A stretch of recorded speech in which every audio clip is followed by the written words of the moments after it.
बांग्लादेश की राजधानी ढाका में शेख हसीना सरकार के खिलाफ जोरदार प्रदर्शन हुआ है। विपक्षी दल बांग्लादेश नेशनलिस्ट पार्टी और सत्ताधारी अवामी लीग के कार्यकर्ता आपस में ही भिड़ गए। आरोप है कि बांग्लादेश नेशनलिस्ट पार्टी के कार्यकर्ताओं ने अवामी लीग के कार्यकर्ताओं पर हमला बोल दिया। इसके बाद सड़क पर ही संग्राम छिड़ गया। रैली में जमकर हिंसा हुई। उपद्रवियों ने दर्जनों वाहन फूंक दिए। सरकारी इमारतों में तोड़फोड़ की गई। विपक्ष ने पीएम शेख हसीना से इस्तीफे की मांग की है। साथ ही आम चुनाव से पहले पद छोड़ने, अंतरिम कार्यवाहक सरकार को सत्ता सौंपने और बीएनपी की बीमार प्रमुख खालिदा जिया के खिलाफ सभी आरोप वापस लेने और उन्हें मेडिकल जांच के लिए तुरंत देश छोड़ने की अनुमति देने की मांग की। लेकिन जरा तस्वीर देखिए कि हालात किस तरह से बन गए थे। वहां पर सत्ताधारी दल और विपक्षी दल के बीच जो कार्यकर्ता हैं वो किस तरह से भिड़ गए। विपक्ष की रैली में कितना जबरदस्त हंगामा हुआ, ये तस्वीर आपके सामने है। ककरेल की एक तस्वीर जरा देखिए। पथराव और अगजनी वहां पर हुई। शेख हसीना से इस्तीफे की मांग की जा रही है और कहा जा रहा है कि जो कार्यवाहक सरकार है उसको जिम्मेदारी दे दी जाए और शेख हसीना इस्तीफा दे दें। तो ढाका में रैली के दौरान जबरदस्त बवाल हुआ। यह हम आपको खबर विस्तार से बता रहे हैं। विपक्षी दल और सत्ताधारी पार्टी के कार्यकर्ताओं के बीच जोरदार भिड़ंत हुई है। आवामी लीग के कार्यकर्ताओं से मारपीट की गई और बीएनपी कार्यकर्ताओं पर हमले का आरोप है। आरोप यह है कि बीएनपी कार्यकर्ताओं ने जोरदार हमला बोला था। सड़कों पर पथराव हुआ, आगजनी की गई, पुलिस कर्मियों पर भी पथराव किया गया।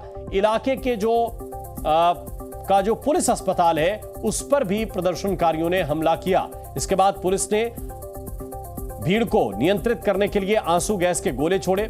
विपक्ष ने इसके बाद एक दिन की हड़ताल की भी घोषणा कर दी है। तो बांग्लादेश में अगले साल आम चुनाव होने हैं। बवाल तभी होता है जब चुनाव होते हैं। विपक्ष की पीएम शेख हसीना से इस्तीफे की मांग है। विपक्षी पार्टी ये चाहती है कि पीएम शेख हसीना इस्तीफा दे दें। विपक्ष ने कार्यवाहक सरकार की मांग की है कि उससे पहले चुनाव से पहले कार्यवाहक सरकार नियुक्त कर दी जाए। खालिदा जिया के खिलाफ सभी आरोप वापस लेने की मांग भी विपक्ष की तरफ से उठाई गई है कि खालिदा जिया के खिलाफ जो आरोप है वो वापस ले लिए जाएं। मेडिकल जांच के लिए उन्हें तुरंत देश छोड़ने की अनुमति भी दे दी जाए। ढाका में सियासी दलों के बीच भिड़ंत की ये तस्वीरें देखिए। एक तरफ प्रदर्शनकारी पथराव और आगजनी कर रहे हैं, दूसरी तरफ पुलिस आंसू गैस के गोले छोड़ रही है। ढाका में बीच सड़क पर खुलेआम बवाल हो रहा है। लोग मरने मारने पर उतारू हैं। ऐसा लग रहा है मानो पूरा शहर ही उपद्रवियों के कब्जे में है। दरअसल बांग्लादेश में शनिवार को विपक्ष की रैली के बीच जबरदस्त हिंसा हुई। मुख्य विपक्षी दल बांग्लादेश नेशनलिस्ट पार्टी और सत्ताधारी अवामी लीग के कार्यकर्ता आपस में ही भिड़ गए। हालात ये हो गए कि पुलिस को पथराव करने वाले मुख्य विपक्षी दल के समर्थकों को तितर बितर करने के लिए आंसू गैस के गोले छोड़ने पड़े। आरोप है कि ढाका के ककरेल इलाके में विपक्षी दल बांग्लादेश नेशनलिस्ट पार्टी के कार्यकर्ताओं ने अवामी लीग के सदस्यों पर हमला कर दिया। अवामी लीग के कार्यकर्ता एक रैली में भाग लेने के लिए बस से जा रहे थे। दोनों पार्टी के कार्यकर्ता आमने सामने होते ही भड़क उठे और जंग शुरू हो गई। भिड़ंत के बाद आसपास के इलाकों में हालात बेकाबू हो गए। पूर्व प्रधानमंत्री खालिदा के समर्थकों ने सरकार विरोधी नारे लगाए। पुलिस अस्पताल पर भी हमला किया। देखते ही देखते दोनों पार्टियों के नेता और कार्यकर्ता आपस में भिड़ गए। कार्यकर्ता अपने हाथ में पत्थर और डंडे भी लिए थे। पुलिस ने हालात को संभालने की कोशिश की, लेकिन उपद्रवियों के बवाल के आगे कुछ भी नहीं कर पाई। बसों में भी आग लगा दी गई। आनन फानन में भारी पुलिस बल बुलाया गया। करीब 10,000 पुलिस कर्मियों ने मोर्चा संभाला। पुलिस ने आंसू गैस के गोले छोड़े और डंडे भी बरसाए।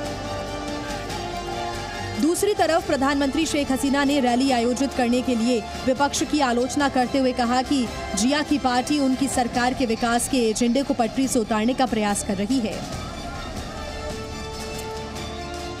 दरअसल बांग्लादेश में अगले साल जनवरी में चुनाव होने हैं। ऐसे में विपक्ष मांग कर रहा है कि निष्पक्ष चुनाव के लिए पीएम शेख हसीना इस्तीफा दें और एक केयरटेकर सरकार का गठन हो। जी न्यूज़।